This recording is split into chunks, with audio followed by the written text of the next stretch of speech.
RTC కార్మికుడు శంకర్ గౌడ్ మృతి తెలంగాణ ప్రజలకే కాదు తెలుగు సమాజానికి ఒక బాధాకరమైన అంశం.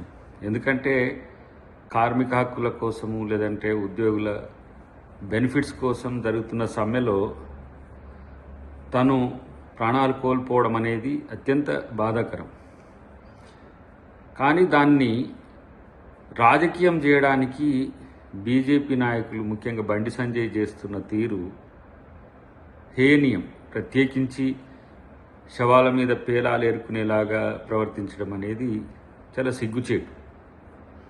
ఒకవైపు బీఆర్ఎస్ నాయకులు రెచ్చగొట్టే ప్రకటనలు చేసి కార్మికుల యొక్క సెంటిమెంట్ను రగిలించి ఆత్మహత్యలకు పురిగొల్పేటట్టుగా చేస్తుంటే, మరొక వైపు చనిపోయిన కార్మికుల యొక్క మృతదేహాలతో రాజకీయం ఓట్లు ఏరుకోవాలనే ఒక ఆలోచన బీజేపీ చేయడం అనేది సిగ్గుచేటు.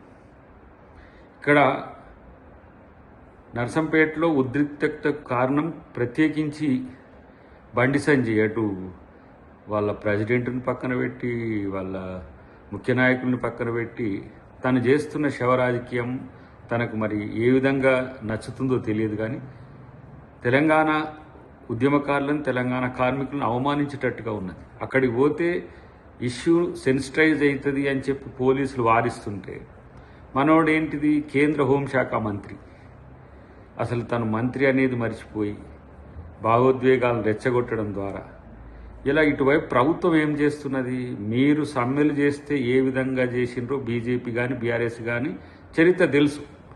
గతంలో 52 రోజులు చేసినప్పుడు 30 మంది పైచిలకు చనిపోతే బీఆర్ఎస్ ప్రభుత్వం ఏం చేసిందో తెలుసు.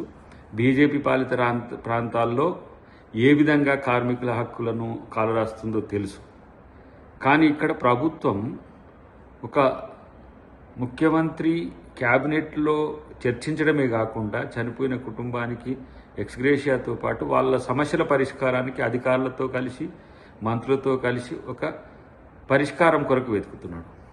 మరొక వైపు ఒక మంత్రి నేరుగా శంకర్ గౌడ్ కుటుంబాన్ని పరామర్శించి ఎక్స్గ్రేషియా ప్రకటించడంతో పాటు కార్మికుల సమస్యలకు మేము కట్టుబడి ఉన్నామని దాదాపు 32 అంశాల్లో 29 అంశాలకు ఇప్పటికీ క్లియరెన్స్ ఉన్నది.